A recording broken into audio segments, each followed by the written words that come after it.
Hey guys, welcome back to our YouTube channel. You're tuned into the Skunda Fam, and I'm your girl Stacy. Today, in this video, I'll be telling you guys how you can become a personal support worker, because I am a personal support worker. So now I'm gonna tell you guys how you can become a personal support worker.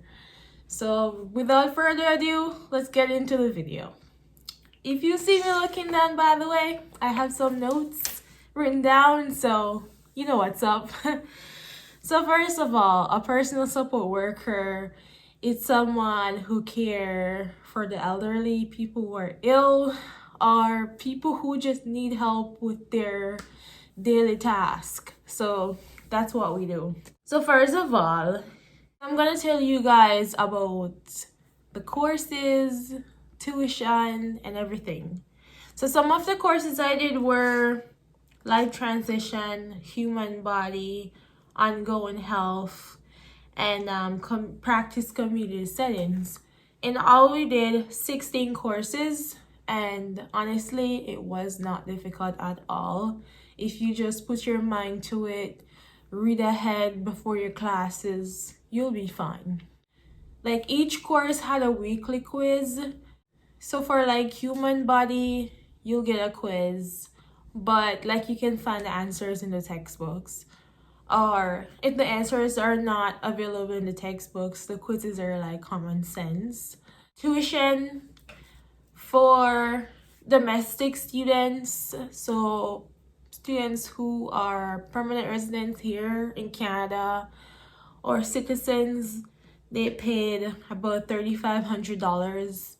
Like they were able to get bursary, student loan, and like grants to like pay their tuition. Like as an international student, you know, we pay like triple. So like for my first term, I paid 5,841. I'm like giving you guys the exact figure. The second term I paid 5,620, and for the third term I paid $5,138. So that's 16,599 in total just for the tuition alone. And honestly guys, our tuition as an international student is like due before domestic students. So let's say fall term begins, let's say October, our tuition is due September. So you like gotta have the money to pay for your tuition, or else you'll get kicked out of your class. And that's just for the tuition. That does not include textbooks, which I paid $500 for all my textbooks, and this is all in Canadian dollars. And you have to buy uniforms. Like when I was going in my time, we had to buy all gray scrubs. So yeah, you have to do that. And the one thing that I liked about going to college was that I got the chance to choose whether or not I wanted weekend or weekday class. Honestly, I signed up for weekday class and it was full, so they automatically put me in weekend class, and I wasn't too happy about that. But honestly, weekend class is like so much better because you can work during the week and then go to school on the weekend, and it's still full time. So yeah, it was still full time. After you get enrolled, you start your in-person courses and all of that, you do something called your clinical, where you like they're preparing you to like work in a nursing home. So they give you like a clinical kit, which includes a stethoscope, gloves, gowns. Yeah, so we use those on our classmates pretending to be residents, so you know, kind of prepare us for the real world. So basically the clinical teaches you about like the lifts and the transfers. So like lifts, like there's something called a mechanical lift. So if a person is like total dependent, so they're not able to move on their own or do anything, so you use a mechanical lift to like get them up. It's like you put like something called a sling behind them, and you hook it up to the machine and you press some buttons and helps get them up. It's like a hammock. That's how I describe it. It's pretty easy to use. All this needs two people, always two people. Never do a lift by yourself. So if you're using a lift, it needs two people. Or clinical teaches you about how to use like a sit to stand. So there's like some people who have some sort of independence left, but they're not able to like stand on their own. So you like hook them up and they like hold on to the sides like they're riding a bike, and this machine helps to get them up. You can do whatever and then helps them to sit down. Clinical also teaches you how to feed people properly. So we were like feeding each other in clinical. It was kind of weird, but I guess that's how the residents feel when someone's feeding them. And we also did like a sensory practice. So one person had on a blindfold and they're like taking directions from another person. Or we had some really cool glasses, so some of them had like glaucoma, cataract, so you really can't really see, but it's like to show you guys how, you know, a resident feels with like those kind of ailments, and you know they have to like listen to somebody to like take directions from them. Some people got to pretend like they were deaf and all of that. So that's what clinical teaches you. And like how to do the blood pressure the old school way. So you put the blood pressure machine on the person, and you have the stethoscope there, and then the first beat is like the high number, and then the last heartbeat it's like the lower number. So yeah, so just in case something should happen with those digital blood pressure machine in the real world, then you know how to use the old school ones.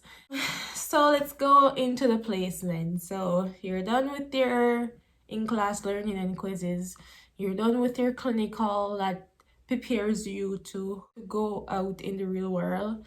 And now it's time for your placement. So this placement is about 6 weeks, and you are given 3 different nursing homes to choose from, and you choose which one is more convenient to you.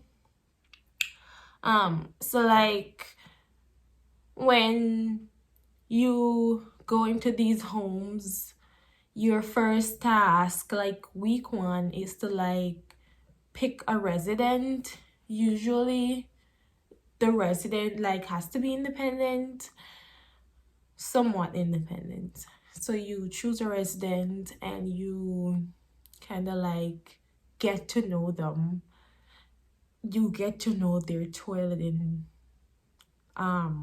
routine, their transfers, their like life story, like how many children they had, what are some of the things they used to do, you know, growing up. And you kind of like document on that resident. Week 2, you get to choose a resident who, you know, probably requires like a sit to stand as a transfer, and you do the same thing. Week 3, you get to choose like a resident who's like total dependence.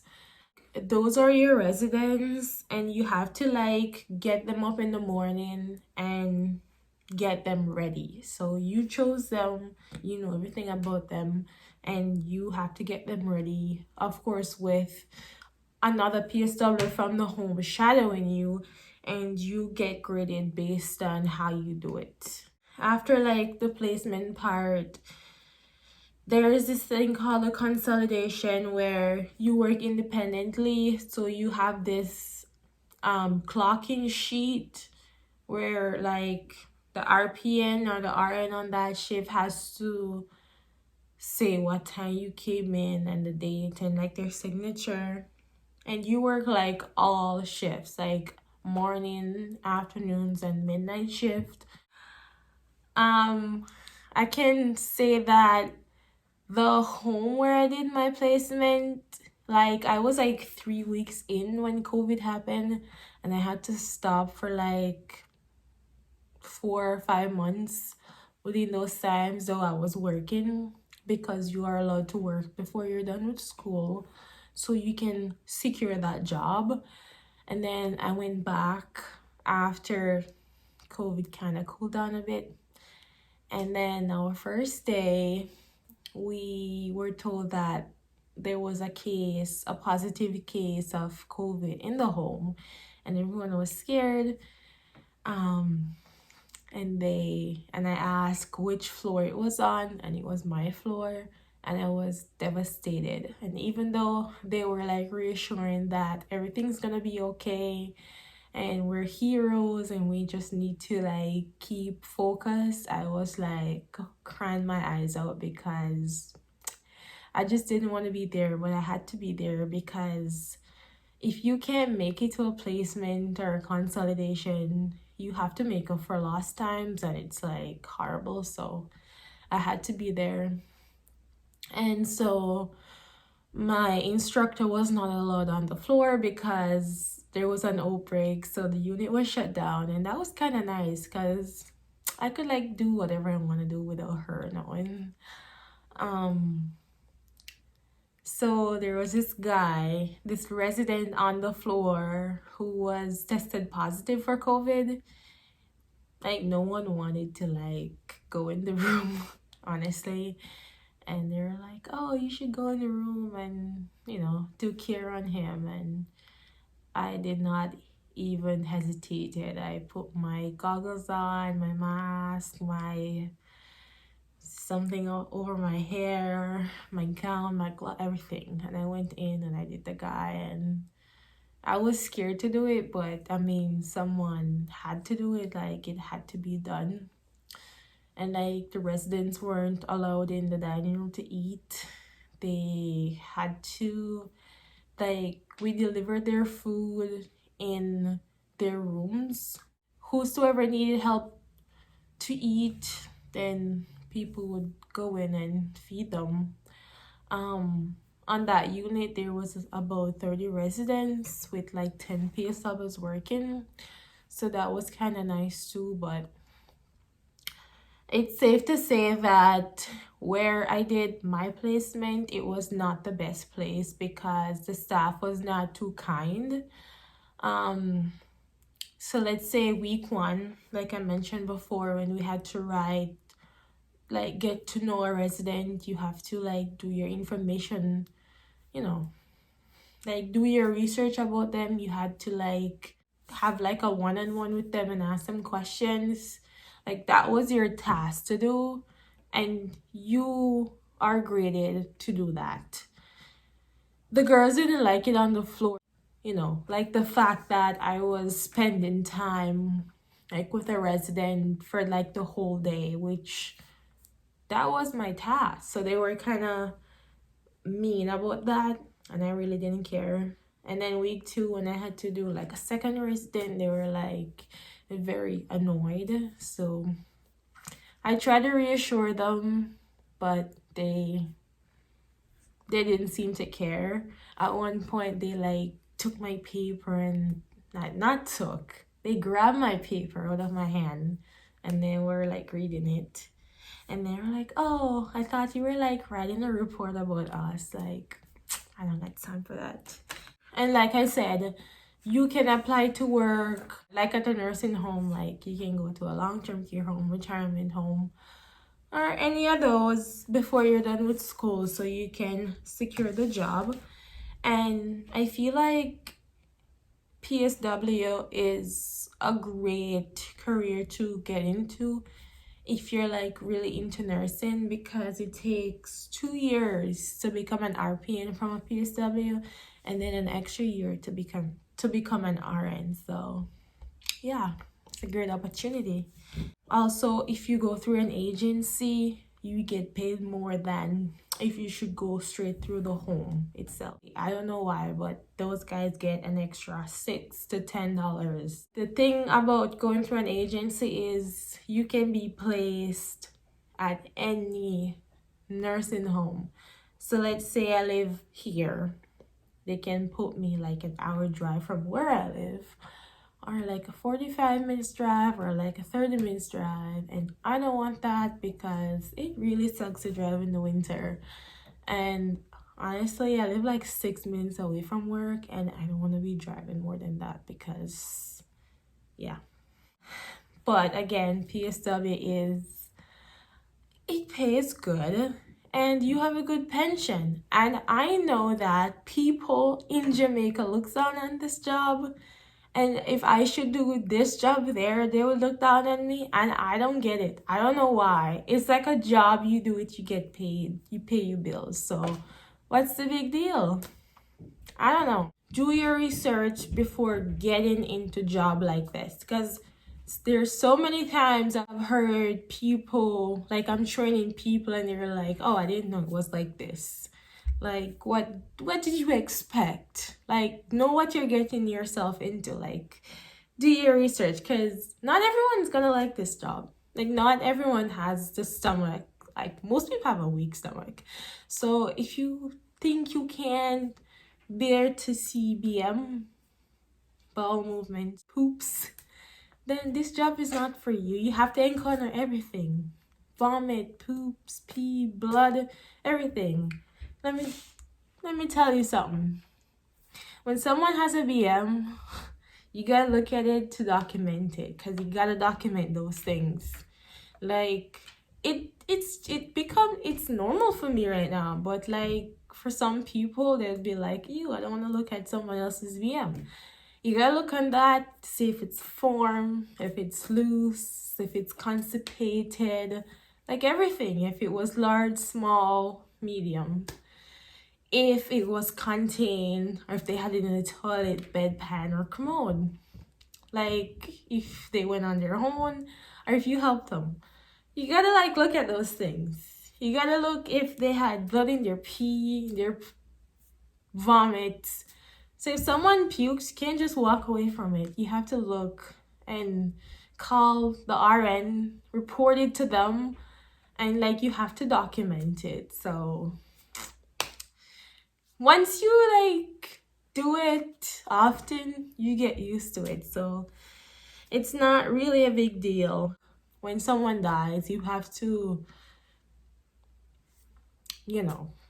wash them up and get them ready for the funeral home to pick them up.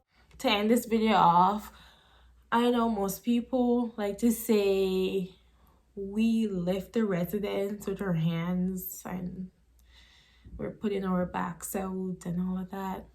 That is not true. Like I said previously, we use lifts and we press a button, tell them to stand up. I'm gonna try and insert pictures and show you guys what it looks like.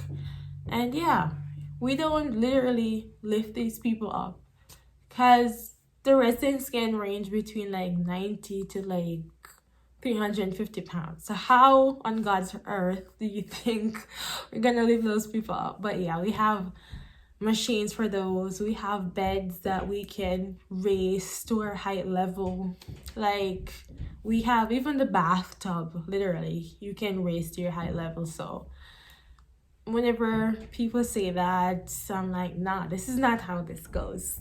If you guys want me to do a video about our shift routine on like day shift, afternoon, and midnight, just to like tell you guys more of what I do, you can comment below. This is a good pathway to get into, even though it doesn't guarantee you your PR to stay in Canada, because this is only a 1-year course.